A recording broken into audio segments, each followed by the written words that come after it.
रामकृष्ण हरिमंडळी आज श्री संत गजानन महाराज शेगाव यांची पालखी पंढरपूर ते शेगाव परतीच्या मार्गाने जात आहे। तर आपण इथे बघू शकता आता जालना येथे श्रीच्या पालखीचे आगमन झालेले आहे।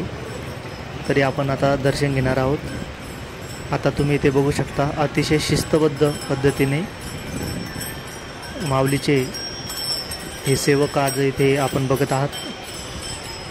तर हा व्हिडिओ शेवटपर्यंत नक्की बघा, आपल्याला पालखीचे दर्शन होणार आहे।